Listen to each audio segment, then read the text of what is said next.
कृष्ण हरे कृष्ण कृष्ण कृष्ण हरे हरे हरे राम राम राम हरे हरे हरे कृष्ण कृष्ण कृष्ण हरे हरे हरे राम राम राम हरे हरे हरे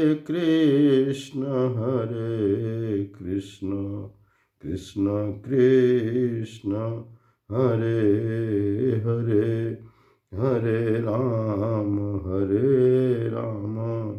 राम राम हरे हरे राम राम हरे हरे कृष्ण कृष्ण हरे हरे नमामि रामं रघुवंशनाथं नमामि कृष्णं यदुवंशनाथं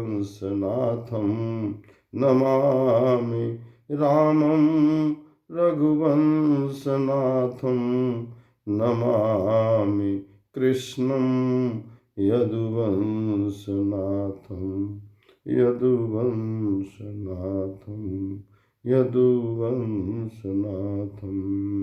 हरे कृष्णा। देवियों एवं सज्जनों, आज का हमारा विषय वस्तु है जिसके ऊपर हम लोग 2 मिनट चर्चा करेंगे आपके साथ में। वह है मानव जीवन की प्राप्ति का हमारा लक्ष्य क्या है। भगवान ने हमें मनुष्य क्यों बनाया। 84 लाख योनियां हैं, जिसमें मनुष्य की योनि सबसे कम 4 लाख ही है। शेष 80 लाख योनियों में पशु पक्षी कीट पतंगे वृक्ष वनस्पतियां जानवर जलचर थलचर नभचर सब हैं और हमसे कई गुना ज्यादा हैं। 4 लाख योनियां मनुष्य की हैं, तो भगवान ने 80 लाख योनियों को छोड़ करके इन 4 लाख योनियों में हमें क्यों डाला। हमारे ऊपर वो परमात्मा परम कृपालु होकर के हमें मनुष्य क्यों बनाया। उसके पीछे परमात्मा का एक परम लक्ष्य था। क्या लक्ष्य था? वह लक्ष्य था हमारे आत्म कल्याण की। वह लक्ष्य था हमको मनुष्य से देवता बनाने की। मनुज देवता बने, धरती पर स्वर्ग का अवतरण हो। इस पुनीत उद्देश्य के साथ परमात्मा ने हमको मनुष्य बनाया। परमात्मा के उस परम कृपा को, उस परम दयालुता को अगर हम समझ करके उनके बताए गए मार्ग पर अपने लक्ष्य की प्राप्ति के लिए अगर हम प्रयास नहीं करते हैं मनुष्य जीवन पा करके इस संसार में, तो सबसे बड़ा आत्महंता अपने आप का हम स्वयं कहलाएंगे। जैसे एक पिता अपने पुत्र को योग्यतम उत्तराधिकारी बनाने के लिए, एक राजा अपने पुत्र को, राजकुमार को अपना उत्तराधिकारी राजा बनाने के लिए उसे योग्यतम शिक्षा देता है अपने जीवन काल में, और उसका लक्ष्य होता है कि ये राजकुमार इतनी पात्रता विकसित कर ले अपने अंदर कि वह राजा बनने के योग्य हो जाए। उसी प्रकार से परमात्मा जो हमारा परम पिता है, जो परम दयालु है, वह चाहता है कि हम जीव, हम आत्मा परमात्मा की तरह ही बन जाएं, परमात्मा में ही समेकित हो जाएं, परमात्मा के ही उन दिव्य गुणों को, उन सद्गुणों को धारण करके परमात्मा स्वरूप भगवान ही बन जाएं, नर नारायण बन जाए। इस परम उद्देश्य के साथ, इस परम पुनीत, इस पावन उद्देश्य के साथ उसने हमको मनुष्य बनाया। तो मनुष्य जीवन पाने का परम लक्ष्य क्या है? परमात्मा की प्राप्ति ही हमारा लक्ष्य है। और उस परमात्मा की प्राप्ति में लौकिक धर्म, संसार के व्यवहार केवल एक साधना है, केवल एक मार्ग है, केवल एक इंफ्रास्ट्रक्चर है, जिनके माध्यम से हम उस लौकिक धर्म के माध्यम से परमात्मा धर्म को प्राप्त करते हैं। उदाहरण के लिए संसार में माता पिता और गुरु को साक्षात भगवान कहा गया है, जीओडी कहा गया है, जनरेटर, ऑर्गेनाइजर और डिस्ट्रक्टर, यानी माता पिता और गुरु। माता पिता और गुरु की सेवा करना इस संसार में परम लौकिक धर्म कहा गया है। लेकिन यदि माता पिता और गुरु ही हमारे उस परमात्मा की प्राप्ति में बाधक बन जाएं, भगवान को प्राप्ति के मार्ग में आने लगे, वो रोड़ा बन जाए और रोधक बन जाए, तो हमें माता पिता और गुरु को भी छोड़ देने में हिचक नहीं करनी चाहिए। माता पिता और गुरु को भी हमें छोड़ देना चाहिए। यह शास्त्र कहता है कि लौकिक धर्म अगर परमात्मा की प्राप्ति में, परमात्मा धर्म को, अध्यात्म धर्म को, भगवत प्राप्ति में बाधक बनता है तो हमें उस लौकिक धर्म को छोड़ देना चाहिए। तो प्रश्न उठता है कि क्या कभी किसी ने अपने माता पिता और गुरु को छोड़ा भी है?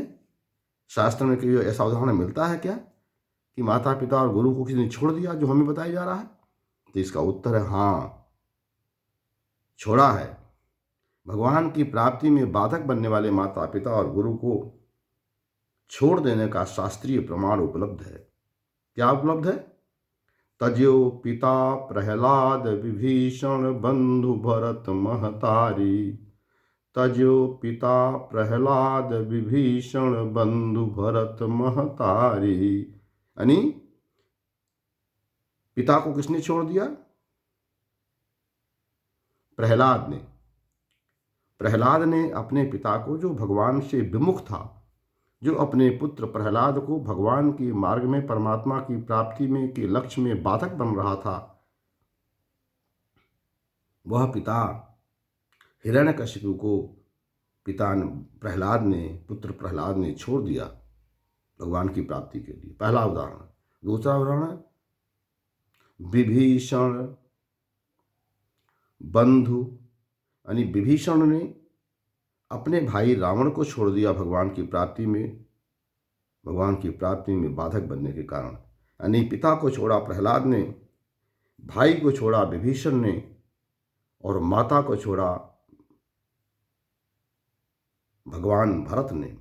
बंधु भरत महतारी, यानी भरत ने अपनी माँ कैकेयी को छोड़ दिया भगवान की प्राप्ति के मार्ग में बाधक बनने के कारण।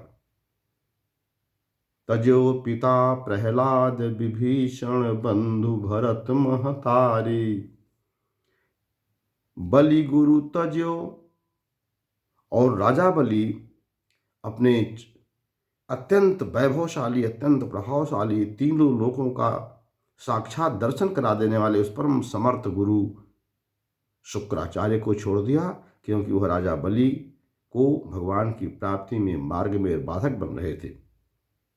तो माता को छोड़ा भरत ने, पिता को छोड़ा प्रहलाद ने, और भाई को छोड़ा विभीषण ने, और गुरु को छोड़ा राजा बलि ने।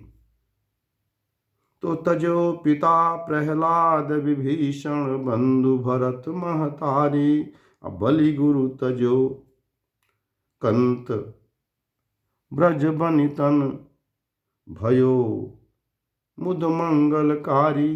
और जो ब्रज की वनिताएं हैं, जो ब्रज की गोपांगनाएं हैं, ब्रज की सुंदरियां हैं, ब्रज की स्त्रियां हैं, ब्रज की लड़कियां हैं, उन्होंने किसको छोड़ दिया?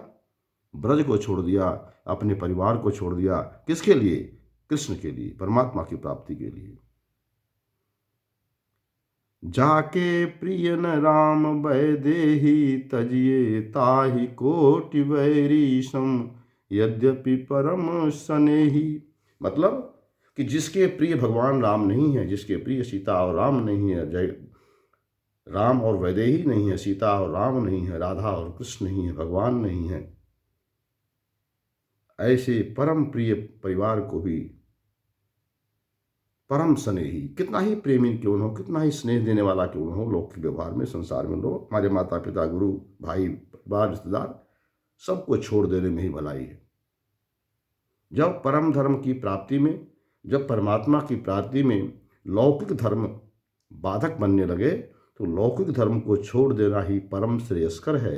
लेकिन परमात्मा की प्राप्ति का जो हमारा परम लक्ष्य है, मनुष्य जीवन पाने का, उसे हमें किसी भी स्थिति में नहीं छोड़ना है। आज के इस वीडियो का जो निष्कर्ष है, जो सार है, वो यही है।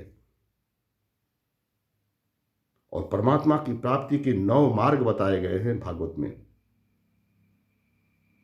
उस परमात्मा की प्राप्ति जिसका हम अलग से वीडियो बनाएंगे, वीडियो बहुत लंबा हो जाएगा, इसलिए परमात्मा की प्राप्ति की जो 9 विधि हैं बताए गए हैं, उसको मैं अलग के वीडियो में बताऊंगा। लेकिन परमात्मा की प्राप्ति, परमात्मा धर्म की प्राप्ति, यह हमारा परम लक्ष्य है, परम गति हमारा है। इसलिए एते चांस कला पुंस कृष्णस्तु भगवान स्वयं, उस परम भगवान श्री कृष्ण की प्राप्ति हमको हो जाए, यही हमारे इस जीवन का परम लक्ष्य है। कैसे होगा? भगवान का भजन करने से होगा। हरे कृष्ण कृष्ण कृष्ण हरे हरे, हरे राम राम राम हरे हरे। हमें इस मंत्र का जाप करें, या हरे कृष्णा, या राधा राधा राधा, या श्री राम श्री राम, हरे राम। भगवान के किसी भी नाम का जो आपको प्रिय लगता हो, हमें उसका भजन करना चाहिए। यही हमारे जीवन का लक्ष्य है, यही मनुष्य जीवन पाने का परम लक्ष्य है। भगवान ने हमको मनुष्य जीवन इसीलिए दिया कि हम भगवान का भजन करें, और भगवान का भजन करते हुए, अपने को जानते हुए, नो ताई सेल्फ के माध्यम से आत्मा परमात्मा को प्राप्त कर ले, नर नारायण बन जाए यहाँ पर, मनुष्य देवता बन जाए यहाँ पर, और ब्रह्म परब्रह्म बन जाए, जगत से जगदीश की यात्रा हमारी सफल हो जाए, परमात्मा की प्राप्ति का हमारा परम लक्ष्य, भगवान को इस संसार में हमें मनुष्य जीवन देने का परम लक्ष्य प्राप्त हो जाए, यही इस मनुष्य जीवन का लक्ष्य है। हरे कृष्णा हरे कृष्णा।